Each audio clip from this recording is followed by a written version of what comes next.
بسم الله الرحمن الرحيم والصلاة والسلام على رسول الله وعلى آله وصحبه أجمعين أما بعد. Salam alaikum à toutes et à tous qui vont regarder cette vidéo. Assalamu alaikum Yassine. Alaykoum salam, Abdel salam. Donc aujourd'hui on se retrouve pour faire une réponse au livre de Ma'mar Metmati concernant le sujet des tarawih, où il affirme que les tarawih sont une bid'a. Donc il est venu avec apparemment 20 ans d'études, et il affirme aujourd'hui en contredisant absolument tout le monde et tous les savants sur le fait que, en affirmant que tarawih est une bid'a, est une innovation blâmable, instaurée par le deuxième calife de l'islam, Omar ibn Khattab radiallahu anhu. Donc voilà, ça c'est le point de son livre. Ce qu'on va démontrer, Inch'Allah, c'est que on va faire une réfutation scientifique de son livre en le lisant, point par point, en faisant des commentaires, si bien sur la forme que sur le fond, en étayant sa méthodologie, pour voir si sa méthodologie est en adéquation avec ce qu'une bonne méthodologie doit être, ou si elle n'est absolument pas en adéquation et si elle a des manquements. Et on verra à travers justement la lecture de ce PDF euh, tous ces points-là, tout simplement. Et on prend le point numéro 1 de son PDF. Donc, Inch'Allah, il y aura une série de vidéos, si Allah le veut, si on en a la capacité. Aujourd'hui, c'est le premier épisode. On va s'atteler au premier point de son PDF. Son PDF est divisé en 12 parties. Il aborde 12 points. Donc, il n'est pas dit qu'on fera les 12 points, mais on fera les points principaux qui nécessitent une argumentation et une réponse. Le point numéro 1, Ma'mar Metmati en fait répond au fait que les savants disent que le prophète a prié avec ses compagnons. Donc les savants, comme c'est connu, affirment que le prophète sallallahu alayhi wa sallam a bel et bien prié avec ses compagnons pendant 3 jours, dans le hadith de Aïcha, de Zayd ibn Thabit et d'autres hadiths. Or, Metmati est contre cette affirmation et veut prouver à travers la citation de plusieurs textes et à travers sa conclusion, il veut prouver le fait que le prophète n'a jamais prié avec ses compagnons et que ses compagnons auraient prié à son insu. Donc ici, vous voyez, on va commencer à lire, Inch'Allah. Je mets en jaune ce qui nous intéresse. Il dit citation de l'intégralité des textes en rapport avec les tarawih présents dans le Sahih de Al-Bukhari et de Muslim. Premièrement, une bonne méthodologie, ce n'est pas citer les hadiths de Al-Bukhari et Muslim et baser son ijtihad sur seulement ces deux recueils. Une bonne méthodologie et la méthodologie des juristes sans exception, c'est de citer et de chercher absolument tout ce qui a trait au sujet avant de faire sa conclusion, pour pouvoir englober un maximum d'informations, rassembler un maximum d'informations et émettre une conclusion la plus fiable possible, en omettant le moins d'informations possible, ou en tout cas aucune information capitale. Or, Ma'mar Metmati dans son livre omet beaucoup d'informations qui sont pour moi capitales concernant les tarawih, et ce en se limitant aux deux recueils Al-Bukhari et Muslim. Donc cette méthodologie elle est mauvaise, elle contredit la méthodologie des juristes. Et on va citer un audio qui conforte en fait que Metmati soutient cette méthodologie. Qui rapporte quelle leur référence? La référence, c'est dans Sunan Tirmidhi, Ah, d'accord. numéro 806. Bah oui, mais si tu violes tes propres règles théologiques, j'y suis pour rien. Bah, tout le monde sait que les sahih sont la référence avant les autres livres. Donc quand tu prends Bukhari, qui est un sahih, et le livre le plus reconnu comme authentique après le Coran, et quand tu prends Sahih Muslim, tu les prends les deux, et que tu vas chercher tous les textes qui sont par rapport au Tarawih, tu trouveras 5 textes dans Bukhari, et tu trouveras 5 ou 6 textes dans Muslim. Et dans les textes de Bukhari et Muslim, les textes sont clairs. Le prophète, il est sorti pendant 3 ou 4 jours, ils ont prié à son insu. Dès qu'il a vu qu'ils ont prié à son insu, il n'est pas revenu. Le 4e jour, ils sont partis le chercher, en jetant des cailloux dans sa maison. Il est sorti de sa maison, il leur a dit et donc, depuis ce jour-là, ils ont arrêté. Maintenant, si on va chercher des hadiths, il n'y a pas que Tirmizi. Tu peux prendre le hadith dans Abi Daoud, où il y a un hadith qui dit celui qui veille avec l'imam pendant le ramadan, il aura telle et telle récompense. Mais ça, c'est pas une méthodologie saine. La méthodologie saine, c'est d'abord de se référer au Bukhari Muslim, et à partir de Bukhari et Muslim, analyser les autres hadiths, et non pas l'inverse. Donc si tu prends maintenant Tirmidhi, ou si tu prends Abi Daoud, ou si tu prends comme un autre, il a pris Nas, je sais pas comment il s'appelle, la référence, et de ce hadith, tu renverses Bukhari et Muslim, et tu vas à l'encontre de Bukhari et Muslim selon l'ijma', ça cause un problème. Ça, c'est une méthodologie qui est malhonnête. Donc la méthodologie qui est reconnue par les théologiens, c'est qu'on démarre toujours avec les sahih. À travers donc l'écoute de cette audio, on se rend compte qu'un frère a débattu avec lui, qui lui a cité un hadith rapporté par l'imam at-Tirmidhi, et qu'il a arrêté tout de suite en lui disant que la bonne méthodologie, ce n'est pas d'agir ainsi. La bonne méthodologie, c'est de prendre les hadiths de Al-Bukhari et de Muslim, et d'abord de baser son ijtihad dessus. Ça, c'est faux. Il faut d'abord tout rassembler. Et d'ailleurs, c'est paradoxal. Pourquoi? Car Mehmeti lui-même a fait des vidéos. Tu me dis si je me trompe, Yassine, mais Mehmeti, il a fait des vidéos où dedans il explique qu'avant de tirer des conclusions sur un sujet, il faut prendre absolument tous les ouvrages. Oui, oui, bien sûr. Dans beaucoup de ses lives, il cite ça et il dit que pour faire une conclusion correcte sur un sujet, je mets tous les hadiths qui est en rapport avec ce sujet-là, d'accord? Parce que s'il manque un hadith ou plusieurs hadiths, le sujet reste toujours ouvert. Et ça, c'est une méthodologie qu'il a toujours adoptée. Et voilà. Ouais, bah oui, cette méthodologie, il a exposé dans une vidéo, il a montré un certain nombre de livres, où il a pris des Masanid, donc des Musnad, où il a pris Que beaucoup des de... ouvrages de hadith. Voilà, beaucoup d'ouvrages de hadith en dehors d'Al-Bukhari Muslim et Al-Bukhari Muslim aussi, donc tout. Mhm. Et il a dit que il a lu ces ouvrages pour justement tirer ses conclusions. Non, Donc la question que je me pose aujourd'hui, c'est pourquoi aujourd'hui il se contredit en citant que Al-Bukhari Muslim et en basant uniquement son ijtihad que sur Al-Bukhari Muslim. c'est une question qu'il faudrait lui poser. Donc on lui pose cette question, Inch'Allah, pour qu'il nous explique réellement pourquoi Tarawih il a fait une exception sur ça en fait. Non. Pourquoi il a mis de côté les hadiths du prophète sur Tarawih qui sont présents dans Abu Daoud, qui sont présents dans An-Nasa'i, qui sont présents dans Tirmidhi, qui sont présents dans beaucoup d'ouvrages. Pourquoi il les a mis de côté? C'est une question que je lui pose. Donc on passe ici, il cite un certain nombre de hadiths rapportés par Zayd ibn Thabit, Aïcha, etc. J'ai deux remarques à faire sur le fait qu'il ait cité ces hadiths. Donc c'est bien, il a cité des hadiths, ou plutôt des traductions, sauf que, il y a un problème. Des fois, il mentionne le rapporteur, comme ici, il mentionne Aïcha par exemple, mais des fois, il passe directement au hadith lui-même, et il ne mentionne absolument pas le rapporteur. Donc le hadith, il commence, le messager d'Allah, sallallahu alayhi wa sallam, se ménager un petit coin jusqu'à la fin du hadith. Et il ne cite pas le rapporteur. Donc ça, c'est une absence de sérieux au niveau de la méthodologie. Donc ça, faut qu'il le corrige. Ça, c'est au niveau de la forme, hein. Ensuite, une autre remarque, par exemple, dans ce hadith-là, on aurait tendance à croire que... Bon, on ne sait pas qui c'est qui le rapporte. Ce hadith, il est rapporté par Anas ibn Malik, car c'est lui qui s'est mis à côté du prophète, qui s'est tenu debout avec un certain nombre d'hommes, etc.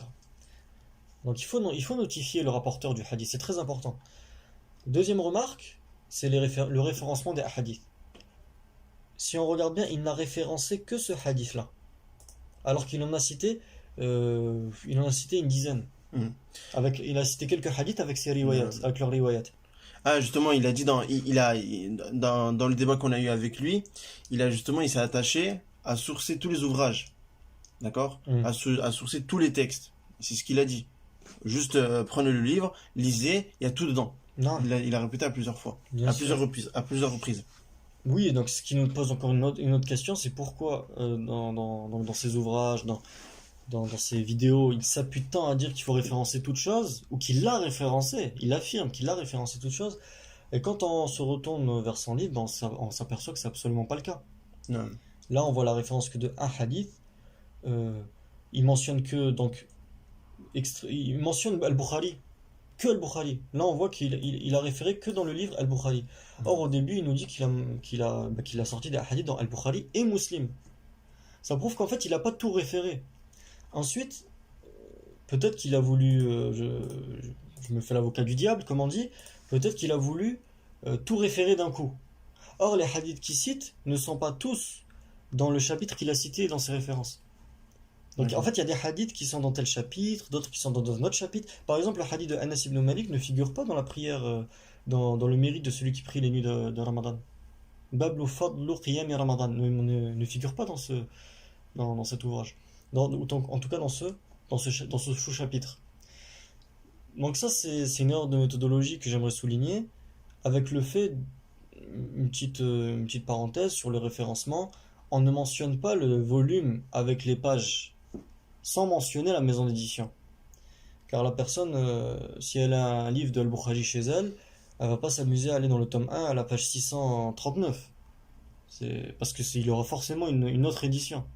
Donc en fait, c'est un travail qui perturbe le lecteur et qui n'est pas clair et limpide. Ce qu'il faut faire en citant un hadith, c'est mentionner le numéro pour aller directement à la source. Et même si, en fonction des maisons d'édition, le chiffre il peut changer, généralement c'est le même. Donc Non. il va changer que de un ou 2 ou 3 maximum. Donc en général, ce sera toujours la même chose. Donc on va passer dans le vif du sujet. Toutes ces remarques, c'était, on va dire, sur la forme, mais aussi sur le sérieux du livre, quoi. Parce qu'un livre qui est censé être le résultat d'un travail de 20 ans, c'est quand même, j'ai envie de dire, aberrant de trouver ce genre de remarques à faire. Tout à fait. Tout à fait. Tout à fait. Une thèse de magistère, c'est pas fait en 20 ans. C'est fait en quelques années, même pas. Hmm. Pourtant, c'est très sérieux. Ouais. Donc là, lui, il prétend nous apporter sa thèse concernant Tarawih, un travail de 20 ans, et j'ai plus l'impression d'avoir un travail de quelques jours. Un travail d'amateur. C'est c'est ce qu'on peut penser. Donc je te laisse C'est ce qu'on voit. je te laisse faire la lecture du texte lui-même et on commentera si nécessaire. Euh, Alors il dit dans son ouvrage, comme nous l'avons dit précédemment, nous avons extrait et exposé l'intégralité des textes en rapport avec le Tarawih, présents dans le Sahih de Bukhari et celui de Muslim. Oui, donc voilà, c'est une mauvaise méthodologie. De plus, on mettra des extraits vidéo qui montrent en fait l'estime, l'estime que Mehmeti porte aux ouvrages de Al-Bukhari et Muslim. Non. Et on va voir véritablement, parce qu'il fait des vidéos où le titre c'est quoi? C'est l'inauthentique de Al-Bukhari. Donc on peut se poser des questions. Non. Un côté, il dit l'inauthentique de Al-Bukhari, et un autre côté, il dit que il faut d'abord prendre Al-Bukhari et Muslim avant toute chose. Non. Les ouvrages les plus authentiques après C'est le les Coran. ouvrages les plus authentiques. Non. Et on va mettre des ouvrages, des extraits, on va les mettre tout de suite d'ailleurs, écoutez. C'est à chacun. Pardon, je voudrais dire juste deux choses. Celui qui rejette la sunna, c'est un mécréant, c'est un kafir. Et celui qui rejette Bukhari, qui le met à la poubelle, c'est un musulman. Il n'est pas pour autant kafir. Il est musulman au sens strict du terme, il n'y a aucun problème. C'est quoi la sunna? Quand on dit Bukhari, Bukhari c'est la sunna, mais c'est pas vrai. Pourquoi? Bukhari comporte essentiellement des textes qui parlent de tout sauf du prophète lui-même. Il parle de Omar, il parle de l'autre, il parle du machin, il parle de l'autre, il parle de l'autre. Il parle pas du prophète lui-même, de ce qu'il a enseigné le plus souvent. Il parle des annexes, en fait. Donc, c'est pas le livre de la Sunna. C'est plus le livre des histoires, des ragots, tout ce que tu veux, que la Sunna au sens strict du terme. C'est vrai que tu as vu dans l'évangile, ils disent souvent l'évangile selon Saint Matthieu, selon Saint Jean, tu vois. Et ben nous, c'est un peu pareil, l'islam selon Saint Bukhari, selon Saint Muslim, tu vois. Donc dans ces extraits, vous avez vu clairement qu'il considère Al-Bukhari non pas comme un livre de Sunna, mais comme un livre de ragot. Il considère que la place de Al-Bukhari et Muslim est la même place que les évangiles rapportés. Donc moi je trouve que c'est quelque chose de... Et il considère aussi que renier Al-Bukhari, ça fait pas de toi un apostat, mais ça fait de toi simplement un musulman. Mais c'est le fait de renier tous les hadiths qui font de toi un apostat. Ça c'est faux. À partir du moment où on renie un seul hadith du prophète sallallahu alayhi wa sallam, par les passions, c'est-à-dire pas par les ijtihad, mais par les passions, on le renie parce que ça touche notre nefs, ça touche nos passions, Non. on est mécréant. Non. On est jugé mécréant. Non. Donc c'est quelque chose qui fait sortir de l'islam. Donc comment on peut affirmer que celui qui renie tout Al-Bukhari est quand même encore musulman? Et il dit bien un musulman strict du terme, au sens strict du terme. Au sens strict du terme, d'accord. C'est-à-dire qu'on ne peut rien lui reprocher. D'accord, donc voilà, faut s'interroger. Je te Non. laisse poursuivre. Alors, il dit, à la lecture de ces textes, nous constatons de façon tout à fait claire que le prophète n'a jamais prié avec ses compagnons et que si l'on se penche un tant soit peu sérieusement sur ces mêmes textes, on se rendra rapidement compte que les compagnons ont suivi la prière du prophète à son insu. Donc on apprend deux choses à travers la lecture de ce passage. C'est que premièrement, le prophète n'a jamais prié avec ses compagnons.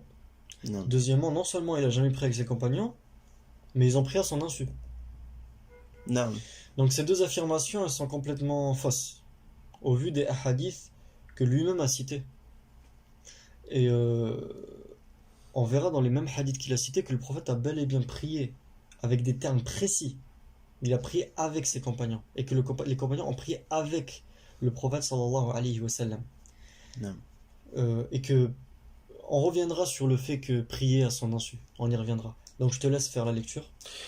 Il dit, sinon comment pourrions-nous expliquer ces segments de phrases extraits des textes précédemment cités? Il déclara, j'ai bien vu ce que vous avez fait, rien ne m'a empêché de sortir à votre rencontre. D'accord. Moi, j'ai remarqué deux choses à travers la lecture de ça. C'est que premièrement, quand il cite j'ai bien vu ce que vous avez fait, il se contredit. C'est-à-dire, prier à l'insu de quelqu'un, c'est prier alors qu'il ignore cette chose-là. Mais juste après, il déclare j'ai bien vu ce que vous avez fait. Donc en fait, il cite une affirmation, deux lignes plus tard, il se contredit. Moi, Non. je sais pas comment on peut expliquer ça, Yacine. Non, on peut pas du tout l'expliquer. Parce que comment Yanni, il prie derrière lui, et lui, il le sait pas, pendant plusieurs jours. Hmm. D'accord? Et qu'après, il interdit une chose dont il n'a pas connaissance de base. Oui. Hein? Prier à l'insu de quelqu'un, je le rappelle, hein, c'est marqué à l'écran, ou plutôt faire quelque chose à l'insu de quelqu'un, c'est sans qu'il s'en doute en échappant à son intention. Donc voilà. C'est la définition du Larousse, hein? C'est bien ça? C'est la définition du Larousse. Non. Mais moi, ça m'étonne qu'on doit revenir à ce niveau si bas, Non. de venir définir des termes. Hmm. Pour, Mais surtout que ces choses-là sont totalement contredites à la lecture des textes. donc à la lecture des textes, d'ailleurs, on va en faire la lecture, mais on va citer quelques exemples maintenant. Celui-ci, dès qu'il s'en aperçut, donc le prophète s'est aperçu. On va citer une nuit, on va dire un autre hadith, il dit cela ne m'était pas inconnu que vous étiez ici. Donc le prophète le savait, c'était pas à son insu. Je n'ignorais pas votre présence. On peut citer quoi d'autre? La chose fut racontée, etc. Enfin voilà, informé étant ainsi, je suis au courant de ce que vous avez fait. Donc tous ces hadiths nous montrent une seule chose en réalité, c'est que le prophète n'a jamais, au grand jamais, ignoré la présence des compagnons derrière lui. Non. Donc s'il a jamais ignoré leur présence, ben ils n'ont jamais pris à leur insu, à son insu. Non. Et oui. Ils n'ont jamais pris à son insu. Mm. Ça contredit le terme même. Non. Le terme, on l'a défini, ça le contredit totalement. Et j'ai envie de dire, c'est même pas nous qui le contredisons, c'est Ma'mar lui-même en citant les hadiths du prophète. Non, mais exactement. Donc ça, c'est une question que je lui pose et en même temps, j'ai même pas besoin de réponse parce que c'est tellement clair. Mm. Là, il y a marqué quoi? Le prophète sentit notre présence. Sentir la présence de Non. quelqu'un. Comment mais- tu peux en même temps... Moi, j'ai une question à te poser. Non. Une question à te poser. Comment tu peux en même temps sentir la présence de quelqu'un et dans ce même temps, la personne qui est derrière toi prie à ton insu? C'est totalement impossible. Regardez, C'est incroyable. il dit lui-même dans son ouvrage, je n'ignorais pas votre présence. C'est un morceau de hadith qu'il a pris, et il dit bien le prophète, je n'ignorais pas votre présence. Oui, je les ai surlignés en jaune, mais c'est clair. Enfin, je sais pas. Donc, il a affirmé le contraire. Maintenant, il doit se justifier. Voilà, il doit il doit justifier, il doit s'expliquer. il doit s'expliquer. Voilà. En tout cas, il y a deux solutions. Soit c'est une erreur manifeste, soit c'est pas français. Il n'y a pas d'autre choix en fait. Non. Soit c'est une erreur manifeste, soit c'est pas français. On continue. Il dit rien ne m'a empêché de sortir à votre rencontre. Là, il a coupé le hadith. Parce qu'il a cité le hadith de Aïcha ici. Là, c'est le hadith complet de Aïcha, rapporté par Muslim, numéro 274. Sauf que Aïcha ne rapporte pas ceci du prophète. Aïcha rapporte aussi, là c'est marqué en rouge pour ceux qui veulent se référer, Metmati a cité Falam yamna'ni min al-khuruj ilaykum. Rien ne m'a empêché de vous rejoindre. Et il a cité ce hadith ici, il a coupé ici. Sauf que il manque ce qu'on appelle en arabe al-istithna, l'exception. Sauf que je n'ai eu peur. Rien ne m'a empêché de vous rejoindre, si ce n'est que j'ai eu peur que ça devienne obligatoire pour vous. Donc cette raison, cette aïe-là, il l'a pas mentionné. Et ça, dans la science du hadith, c'est une erreur. Je vous cite un ouvrage, l'ouvrage de Cheikh Al-Uthaymin qui s'appelle Mustalah al-Hadith. Il a écrit un sous-chapitre dedans qui s'appelle Ikhtisar al-Hadith, c'est-à-dire le fait de citer le hadith en résumé. Donc il dit qu'il n'est pas permis de citer le hadith en résumé si ce n'est en remplissant 5 conditions. Parmi ces conditions, on va en citer une. An la yakhilla bima'na al-hadith kal-istithna. C'est que le hadith ne soit pas exempté, ne soit pas détourné de son sens. Ne soit pas amputé, on peut dire le mot amputé de son sens comme l'exception. Donc l'exception, on doit obligatoirement la mentionner. Il a cité un exemple, le hadith où le prophète il dit La tabi'u dhahab bi dhahab illa mathalan bi mathalin. Ne vendez pas l'or par l'or si ce n'est d'un équivalent. C'est-à-dire quand on vend l'or par l'or, on doit recevoir l'équivalent en or. Mais si maintenant on coupe l'exception et qu'on dit ne vendez pas l'or par l'or, ben là on comprend quoi? On comprend que la vente d'or c'est interdit. Que la vente de l'or par l'or c'est interdit. Or c'est pas interdit, mais c'est juste conditionné. Non, en fait, ça porte à confusion en fait. Donc le fait de ne pas mentionner l'istithna c'est interdit dans l'islam en fait. Non. C'est parce que ça tourne et ça rentre dans, malheureusement, hein, ça rentre dans le hadith Man kadhaba alayya muta'ammidan, celui qui ment à mon encontre volontairement, qui prépare sa place en enfer. Parce que là, on tord le texte. Donc moi, tout ce que j'espère de Metmati, c'est qu'il n'a pas fait le volontairement. Ça, on le laissera aussi, il devra s'expliquer là-dessus aussi. Donc ça, on va dire, c'est sa conscience, quoi. Non. Ça peut être une erreur après. Oui, bien sûr. Mais j'espère juste pour lui que c'est pas volontaire, parce que sinon c'est grave. Le fait de couper des hadiths, de pas mentionner ce qui est voulu, ça c'est impossible dans le hadith. Donc voilà. Ensuite, qu'est-ce que tu peux dire sur ce passage? Il cite un certain nombre de segments, comme il dit. Il cite un certain nombre de segments, il coupe les hadiths, et c'est vraiment très très dur à lire, j'ai envie de te dire. En fait, c'est dur à lire, on sait pas où il va en venir. On sait pas en fait où il va en venir. Moi, de ce que j'ai compris, on va directement lire sa conclusion en fait. Non. Parce que durant tous ces passages-là, je vais vous le mettre je vais vous le surligner. Durant tous ces passages, sans exception, il est en train de citer des segments. D'accord? Comme il l'a mentionné lui-même. Hein. Il est en train de mentionner des segments. Voilà. Tout ça c'est des segments. C'est des parties de hadith. Et je le rappelle, dans ces parties de hadith, le prophète savait très bien que les compagnons prient derrière lui. Parenthèse refermée. On arrive à la conclusion. La conclusion, c'est quoi? Comme ça, on va savoir pourquoi il a cité tout ça. Non. La conclusion, c'est que, je te laisse la lire. Il dit, il me semble tout à fait clair que le prophète n'a jamais prié avec ses compagnons. Il a mis ça en rouge. Et qu'en réalité, les compagnons ont suivi la prière du prophète, à son insu. Et lorsque celui-ci s'en rendit compte, il a, comme nous l'avons vu, immédiatement arrêté sa prière. Il a immédiatement arrêté sa prière et par la même occasion mis un terme radical à la volonté des compagnons de prier avec lui lorsqu'il leur dit « Priez chez vous ». D'accord. Donc là, en fait, si j'ai bien compris, il a cité tous ces morceaux pour prouver que le prophète n'a jamais prié avec ses compagnons. Ah. Or, parmi ces hadiths, on va voir l'entièreté. La deuxième partie ici, le hadith rapporté par Al-Bukhari, numéro 2012, on voit très bien les termes. En fait, on va voir les termes de Aïcha. Qu'est-ce qu'elle a utilisé comme terme? Elle a dit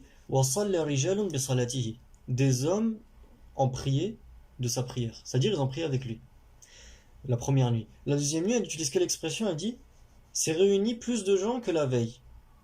Donc le prophète a prié et les gens ont prié avec lui. Cette fois-ci, c'est fasallu ma'ahu. Donc c'est encore plus clair. Même si avant c'était très clair, mais c'est plus clair pour Metmati. Parce que selon Metmati, je le rappelle, fasalla bi salatihi, ça veut pas dire qu'ils ont prié avec lui. Ça veut dire qu'ils ont prié soit à son insu, soit ils ont imité. Enfin, ça veut tout dire sauf qu'ils ont prié avec lui. Exactement. Et on mettra l'extrait tout de suite. Je te mets au défi, devant tout le monde qui nous écoute, de nous sortir ton hadith où le prophète a prié avec les compagnons. Donne-nous ce hadith. Je l'ai cité. فَصَلَّى بِصَلَاتِهِ Il n'a pas prié avec eux, c'est faux. C'est faux parce que quand tu lis le hadith, ils ont imité Fasalla Bisalatim, ça veut dire qu'ils ont imité et tu as la preuve dans le texte. Donc à travers cet extrait, on voit très bien que selon Metmati, Fasal bi Salati, ça veut pas dire ils ont prié avec lui. Ça veut tout dire sauf ça. Donc il faudrait qu'ils nous disent ça veut dire quoi Fasal bi Salati. C'est Et on voit très bien que Aïcha, elle a utilisé des synonymes en fait. C'est-à-dire quand elle a décrit ce qui s'est passé le premier jour, elle a dit que les compagnons ont prié avec sa prière, Fasallu bi salatihi. Et dans le deuxième jour, elle a dit Fasallu ma'ahu. Donc en fait, elle a utilisé des synonymes parce que les deux se disent. Et dans la langue arabe, Salla bi salatihi, ça veut dire prier avec lui. Ça veut rien dire d'autre. Et on va prendre comme cela des autres arguments. Par exemple, ce qui est mentionné dans la sira d'Ibn Hisham, où Jibril a appris au prophète sallallahu alayhi wa sallam à prier. Donc au début de la révélation.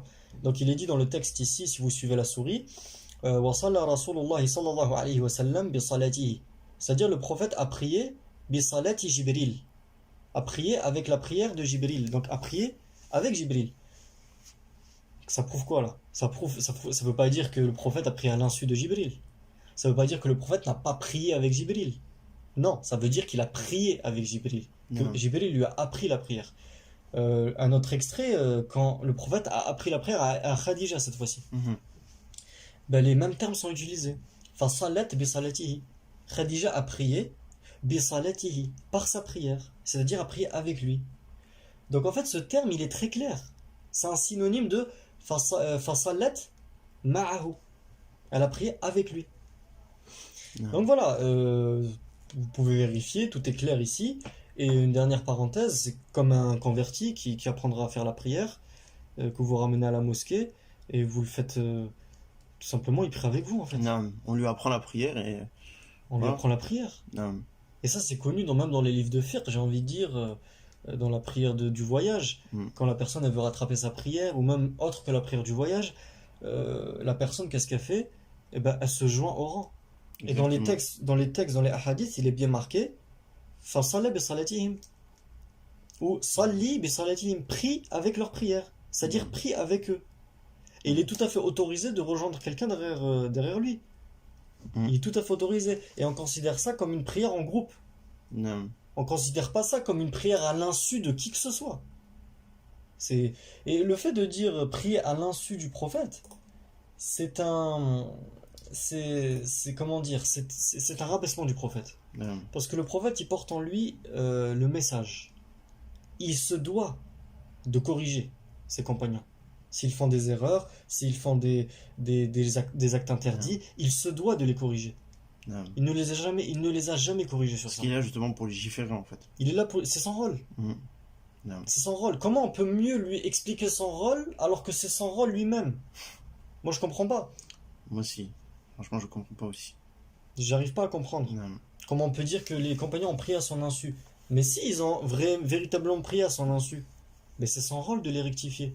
Or il les a jamais repris sur ce point. Jamais. Ensuite, donc, il affirme toujours que le prophète n'a jamais prié avec ses compagnons. Or, je vais citer juste un hadith rapporté par Abu Dhar, qui est très clair et que Ma'mar Metmati refuse d'accepter. Mais on va voir que ce hadith est très authentique et qu'il n'est pas à rejeter en fait. Et que celui qui l'a rejeté, il a fait une grosse erreur. Donc là, en vert, le hadith il est au numéro 1375, et en vert, on peut voir Faqama bina. Donc il a fait le qiyam avec nous. Il a prié avec nous. Bina, avec nous. C'est très clair en langue arabe. Il n'y a pas besoin de... Donc il a prié avec nous. Puis, un autre jour, il a prié avec nous. Et le troisième nuit, il a prié avec nous. Toute la nuit. Il a prié toute la nuit. Donc comment un acte qui est fait sur un long terme, et répété, et surtout toute la nuit, jusqu'à qu'ils avaient peur de rater le suhour. Même dans les hadiths al-Bukhari, la mosquée s'est remplie. Oui, c'est ça. Il faut s'imaginer la scène quand même. C'est ça, bah oui. Le prophète prie, la mosquée est blindée. Ouais, bien sûr. chaque jour encore plus. Chaque jour encore plus. Et comment tout ça, on peut le concilier avec le fait qu'il priait à son insu, alors qu'il va plus loin, c'est-à-dire que la prière dure plus longtemps, la mosquée se remplit beaucoup plus, et avec tout ça, et en plus l'interdiction, et avec tout ça, ils ont prié à son insu. Donc Bah, franchement, c'est Avec tout c'est ça, de la folie. avec tout ça, ils ont pris à son insu, mais ils ont pas prié en fait. C'est ça, Parce qu'ils ont jamais pris avec lui en fait. c'est ça. Franchement, je comprends pas. Parce que le prophète n'a jamais pris avec ses compagnons. Non. Bon, c'est ok. Donc l'imam al-Bayhaqi, il dit à la suite et aussi, une petite parenthèse, le prophète, il dit dans ce hadith qu'il a rassemblé sa famille, ses femmes, ainsi que les gens. Donc il les a rassemblés en fait. Donc en fait, je comprends pas. Ils ont prié à son insu alors que c'est lui-même qui les a rassemblés. Agib. Je répète, hein, les compagnons ont prié à l'insu du prophète, alors que dans le hadith d'Abu Dharr, lui-même les a rassemblés. Hmm. Bref, moi je pense que c'est son commentaire. Hein. Il n'y a pas besoin de Oui, commenter. il n'y a pas besoin de commenter ça, quoi. Al-Bayhaqi, il dit à la suite de ce hadith, ceci est une affirmation du mérite des prières de Tarawih en groupe. Mhm. Donc il a bien compris, alhamdoulilah, Al-Bayhaqi, il a bien Non. compris ce hadith, quoi. Non. Donc ce hadith, il est aussi rapporté par le compagnon An-Nu'man ibn Bashir. Maintenant, certains, ils essaient de dire que ce hadith, il est faible. D'accord? Donc on va répondre à ça très rapidement, parce qu'il n'y a pas besoin de s'étaler là-dessus en réalité. Non. Ce hadith, il a été authentifié par tous les noms que vous voyez ici. J'ai cité 7 personnes. Toutes ces personnes, ils sont qualifiés dans la science du hadith, c'est des spécialistes. Ça, c'est un point. Deuxième point, malgré tout ça, il nous rapporte une parole d'Abu Duhya, en disant qu'il aurait dit que le hadith rapporté dans le Sahih de Ibn Hibban, il n'est pas authentique. Alors moi, j'aimerais encore une fois lui faire rappeler une chose, c'est que avant de citer ça, il faut déjà qu'il donne la référence. Il faut qu'il donne la référence du hadith qui est rapporté par Ibn Hibban dans son authentique, d'accord? Et qu'on puisse regarder la chaîne de transmission ensemble, pour voir si c'est le même hadith ou si c'est pas un même hadith, si c'est un autre. Donc il soit un peu plus sérieux dans sa méthodologie en fait. Maintenant, on va regarder la chaîne de transmission. Il y a 5 hommes dans la chaîne de transmission avec le compagnon Abu Dharr. Les 5 hommes, ils sont tous dignes de confiance. Et les 5 hommes, comme c'est marqué à l'écran, hein, les 5 hommes, Al-Bukhari et Muslim, les ont considérés comme dignes de confiance et en sortir leur hadith dans leurs propres ouvrages. C'est-à-dire là, ce que tu es en train de dire, c'est qu'on retrouve les mêmes noms qui ont rapporté ce hadith-là, on les retrouve dans les recueils authentiques. On les retrouve dans les recueils authentiques. C'est juste le hadith qu'on retrouve pas. Oui, c'est juste le Mais hadith. qu'on tous les rapporteurs, on les retrouve. D'accord. Ça prouve que même Al-Bukhari et Muslim, ben, ils approuvaient ces rapporteurs. Tout simplement. Donc il n'y a aucun débat à faire. Non, il n'y a aucun débat à faire. Toutes les personnes de la chaîne de transmission sont dignes de confiance. Toutes les personnes de la chaîne de transmission ont été rapportées dans les authentiques. Il n'y a aucune autre Aucun parole à dire. commentaire Il à n'y a faire. aucun commentaire à faire. Aucun. Ensuite, il dit que lorsque le prophète s'est rendu compte, il a immédiatement arrêté. C'est faux. Parce que le premier jour, lorsque le prophète s'est rendu compte, et le prophète s'est rendu compte tout de suite. Hein. Et c'est pas, ils ont pris à côté, les gens étaient en certain nombre. Dès le premier jour, le prophète s'est rendu compte. Non. Et même si on peut dire qu'il s'est pas rendu compte pendant la prière, on va lui mettre ce bénéfice du doute pour aller dans le sens de son argumentation. Bien sûr, c'est faux, mais on va aller dans son sens. Ben à la fin de la raka'a, tu te rends quand même compte qu'il y a des gens derrière toi. Non? Hein? Bah oui. Non. Donc ça prouve que dès le premier jour, il s'est rendu compte que des gens priaient derrière lui, tout simplement. Non. Donc cette phrase, elle est fausse. Ils n'ont jamais prié avec lui, ou que il a immédiatement arrêté. Non, il n'a pas immédiatement arrêté, Mhm. parce que quand il s'est rendu compte le premier jour, il a pris le deuxième et le troisième. Non. Et ce qui lui a fait arrêter, c'est pas parce qu'ils ont pris à son insu ou je ne sais quoi. Non. Non. C'est que pour un motif. Ouais. C'est qu'elle a eu peur que ça devienne obligatoire. Non. Donc voilà, je sais pas si tu veux rajouter quelque chose. Moi, j'ai rien à rajouter. C'est clair. Finalement, Hein. c'est totalement clair et même là on a pris beaucoup de temps pour répondre à ce truc de insu, etc. Et qu'il a immédiatement arrêté alors que le contexte de ce hadith là est très très clair. Mm. Et j'aimerais rajouter une confirmation, c'est le fait que Ma'mar Metmati confirme et plutôt témoigne du fait que Moussa, donc le savant Moussa Shahin Lachin, est le spécialiste de la langue arabe en fait, il a dit qu'il connaît mieux la langue arabe que tout le monde, Que tout le monde aujourd'hui est présent sur Terre, il dit. présent sur Terre. Et on va vous mettre l'extrait.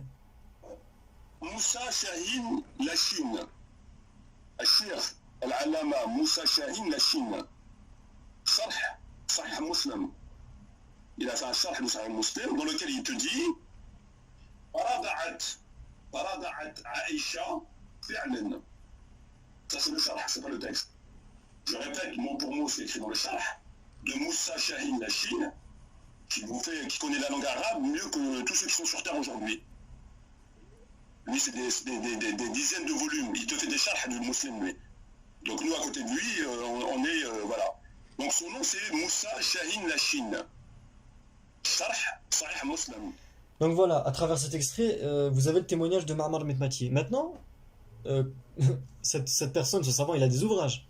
Non. Parmi ses ouvrages, il a expliqué le Sahih de l'imam Al-Bukhari. Non, Muslim. Non, le Sahih de l'imam Muslim, excuse-moi. Et il a dit quoi? Est-ce que lui, il a compris que les compagnons ont prié avec le prophète ou que les compagnons n'ont pas prié comme Ma'mar? C'est un spécialiste de la langue arabe selon Ma'mar. Non. Donc il devrait comprendre comme mathématique normalement. bah, c'est plutôt le contraire. C'est Metmati devrait plutôt comprendre comme lui, vu qu'il le considère. Non, bien sûr. Donc, mais vous voyez ce qu'il dit? Donc il dit que le prophète, il n'a pas prié les salats de Tarawih en groupe dans la mosquée, si ce n'est les trois nuits. Non. Donc en fait, il affirme que dans ce hadith, le prophète a prié 3 nuits. D'accord? Donc pourquoi Metmati ne comprend pas ce hadith comme l'a compris le meilleur dans la langue arabe sur cette terre? Je sais pas. Encore une fois, c'est une question. Faudrait aussi lui demander s'il fait pas partie des deux catégories qu'il a citées au début de son ouvrage sur sa phrase. Oui, celui qui ne connaît pas Tarawih est soit un ignorant, soit il maîtrise pas le sujet. Soit il maîtrise pas le sujet. Non, donc il faudrait demander en fait dans quel cas on le met. Oui, bah déjà il est pas ignorant parce qu'il a dit que c'est le meilleur dans la langue arabe. D'accord. Donc forcément il maîtrise pas le sujet. Non. Pourtant Metmati il a dit lui c'est des dizaines de volumes. Ouais, lui c'est des dizaines de volumes qu'il écrit. Donc quand même il approuve un minimum son travail. Exactement. Bon, ben selon lui il reconnaît un peu son travail quand même. Voilà, il reconnaît un peu son travail, ben apparemment sur Tarawih il reconnaît pas. Il considère qu'il faudrait lui poser la question. Voilà, faudrait lui poser la question, on va lui laisser le bénéfice du doute quand même. Voilà, comme d'habitude. Il termine ses propos en citant deux paroles, une parole de Sheikh Al-Fawzan et une parole de Sheikh Al-Albani, où il dit, je te laisse lire. Alors comment peut-on dire par exemple, il en est de même des prières de Tarawih, en effet le prophète les a accomplies quelques nuits avec ses compagnons, mais s'est absenté au cours de certaines nuits, de crainte que ces prières ne deviennent obligatoires. Donc ça c'est la parole de Sheikh Al-Fawzan. Voilà. D'accord. En fait il s'étonne de sa parole. Alors que non, sa parole, c'est exactement les hadiths. Je cite, le prophète les a accomplis quelques nuits avec ses compagnons. Oui, c'est ce qu'on a vu. Je vous remets le texte, qui est très clair. Il est juste ici. Ici, vous voyez, à la souris, là, ils ont pris ma'ahu avec lui. Donc, quand on regarde la parole de Sheikh Fawzan et qu'on revient au hadith, c'est exactement ce qu'il y a dans les hadiths. Il n'y a aucun problème. Donc on continue. Ensuite il dit quoi? Il dit mais c'est absenté au cours de certaines nuits. Non. Il a raison, de crainte que ces prières deviennent obligatoires. Il a encore raison. Donc pourquoi il met en rouge en s'étonnant de ses propos? Parce que lui, je pense qu'il prend qu'une partie du hadith, c'est-à-dire prier chez vous. Tandis que les savants, lui, ils prennent tous les hadiths. En fait, il délaisse toute l'histoire des Tarawih. Exactement. Il se focalise sur prier chez vous. Et d'ailleurs, il l'a mis en gras, en majuscule. Et il l'a répété beaucoup de fois dans l'ouvrage. Beaucoup de fois. Ouais. Et même dans le débat, il le répète constamment. Exactement. Donc il reproche aux savants une chose que lui-même fait. C'est-à-dire qu'il reproche aux savants de faire leur ijtihad que sur une partie du hadith. Mais déjà, premièrement, c'est faux. Mais on pourrait lui reprocher la même chose. Parce que lui-même, il se focalise que sur prier chez vous. Bien sûr. Il délaisse l'histoire, il délaisse la illa, le motif, le pourquoi du comment, il le met de côté en fait. Exactement. Il le met de côté. J'aimerais juste notifier une chose, il cite la parole des Sheikh Fawzan, les compagnons continuèrent à les prier individuellement. Ça c'est faux, Sheikh Fawzan n'a pas dit ça. Sheikh Fawzan dans son ouvrage Al-Bid'a, donc il met bien la référence, l'hérésie, Sheikh Saleh Al-Fawzan, édition Assia. Bon, moi ça m'attriste qu'ils mettent des éditions en français. À son niveau, il aurait dû mettre des éditions en langue arabe. Et d'ailleurs, le fait qu'il les ait mis en français, ça conduit à des erreurs. Parce que c'est pas ce qu'il dit, Cheikh Fawzan. Moi, je vais vous remettre son ouvrage en langue arabe. Cheikh Fawzan, il dit Donc ça, c'est marqué en jaune, c'est souligné en jaune. Il dit واستمر الصحابة رضي الله عنهم يصلونها أوزاعا متفرقين في حياة النبي صلى الله عليه وسلم وبعد وفاته. Il dit les compagnons ont continué à prier ces prières en groupes dispersés durant la vie du prophète sallallahu alayhi wa sallam ainsi qu'après sa mort. Et ça, on verra, ça sera des vidéos précises sur ce sujet, c'est pas le propos, mais on voit juste, je sais pas si c'est une falsification, le fait qu'il ait suivi une traduction, donc une erreur de traduction, mais dans ce cas-là, en tout cas, c'est catastrophique parce que il vérifie même pas son ouvrage en fait. Il vérifie même pas les propos qu'il cite dans leur langue originale. Donc il impute aux savants des propos qu'ils n'ont même pas dit. Donc non, il n'a pas dit que les compagnons continuent à prier individuellement. Non, il a dit que les compagnons les ont priés en groupes dispersés. Et ça, c'est complètement différent. Oui, c'est totalement différent. C'est bien totalement sûr. différent. Donc ensuite, il finit avec la parole de Shir al-Albani, mais c'est la même chose. D'accord? Il s'étonne d'une chose qui est très claire. Comme on l'a dit, c'est la même chose. Dernier point que j'aimerais aborder avec vous, c'est concernant le fait que Maître Mati a cité un certain nombre de segments. Pourquoi il a cité ces segments en fait? C'est que moi, de ce que j'en ai compris, même si c'est assez difficile à comprendre, parce que c'est assez indigeste de lire tout ça, en fait, moi, de ce que j'ai compris, il a cité ces choses-là pour plusieurs raisons. Parce que le prophète a prié de derrière un mur. Parce que aussi, le prophète, lorsque les compagnons se sont rassemblés derrière lui, il a raccourci sa prière. Parce que aussi, il a fait quoi? Il s'est assis aussi. Et il a fait une cellule. Donc selon Ma'mar al-Mati, ceci, en fait, veut dire quoi? Veut dire que ces actions de la part du prophète sallallahu alayhi wa sallam pousseraient à croire que le prophète n'était pas d'accord avec ce que les compagnons ont fait. Or ça, c'est faux, encore une fois. Ce qui a poussé à agir le prophète ainsi, c'était encore une fois qu'il a eu peur que ça devienne obligatoire. Et on va lire juste une parole, pour pas être trop long et pour clôturer la vidéo, une parole de l'imam du grand savant Ash-Shawkani dans son livre Nail al-Awtar, dans le bab du fait qu'il est autorisé de Babu Intifal al-Munfarid Imaman fin Nawafil. Et il cite une parole, il cite le hadith de Anas, le fait que Anas s'est rassemblé avec le prophète et que le prophète sentit sa présence et que, de par ce fait-là, il a raccourci sa prière. Et il cite la raison, l'imam Shawkani. Il dit que ce fait-là, et vous pouvez retrouver ce texte en arabe, en rouge, et la souris est dessus, ce texte-là, le prophète sallallahu alayhi wa sallam, il a raccourci sa prière parce qu'il avait peur que ça devienne obligatoire, comme c'est mentionné dans tout le reste des hadiths. Non. Donc le motif, il est présent, il est clair. Non. Il a pas raccourci sa prière parce qu'il a pas aimé ce qu'ont fait les compagnons. Parce que sinon, il les aurait reprochés. C'est son rôle de législateur, comme on l'a vu au début. C'est son rôle de dire ce qui est bon, ce qui n'est pas bon. Donc si ça ne serait pas bon, et si il désapprouverait cette action, il l'aurait clairement dit, quoi. On n'a pas besoin de... On n'a pas besoin de commenter en cela. fait, on n'a pas besoin que quelqu'un vienne 15 siècles après pour dire que le prophète n'a pas aimé ceci. Le prophète, il a une langue, c'est son rôle en fait. C'est son but, c'est pour ça qu'il a été là. C'est son but, c'est son rôle, tout simplement. Donc, Commenter ça, franchement, c'est grave. C'est grave quand même. C'est vraiment grave. Et il dit pour finir, il n'y a pas dans le raccourcissement de la prière du prophète sallallahu alayhi wa sallam et le fait qu'il est rentré dans sa prière, ce qui indique sur le fait que ce n'est pas permis de faire ce qu'ont fait les compagnons. Ça, c'est l'imam Shawkani qui lit, vous pouvez lire, hein. Voilà. Car si ça ne serait pas permis, il dit, le prophète l'aurait clairement dit, quoi. Bien sûr, Clairement dit. bien sûr, bien sûr. Voilà. لأنه لو كان غير جائز لما قررهم على ذلك بعد علمه به. Si ça serait autorisé, le prophète il aurait pas fait une approbation. Donc voilà, écoutez, on va conclure. En conclusion, ce premier point, c'est du grand n'importe quoi, hein. Bien sûr, parce que là, carrément, il bafoue des fondements, mais... Je résume les plusieurs points. Premièrement, méthodologie. Il prend que le Bukhari Muslim, c'est faux. Deuxième point, le fait qu'il rapporte les hadiths en les coupant, en ne mentionnant pas l'istithna, c'est-à-dire l'exception. Troisième point, quand il fait la référence des hadiths, il a fait mal. Quatrième point, quand il rapporte un hadith, parfois il cite le rapporteur, parfois il ne le rapporte pas. Donc erreur méthodologique. Cinquième point, il dit que les compagnons ont pris à son insu, ce qui est faux. Car prier à l'insu de quelqu'un, c'est prier sans qu'il le sache. Donc, il le sache. Or, le prophète, dans tous les hadiths qu'on a vus, et que lui-même a cités, il le savait très bien. Donc ça, c'est faux aussi. Sixième point, qu'il n'a jamais prié avec ses compagnons. Non. C'est faux.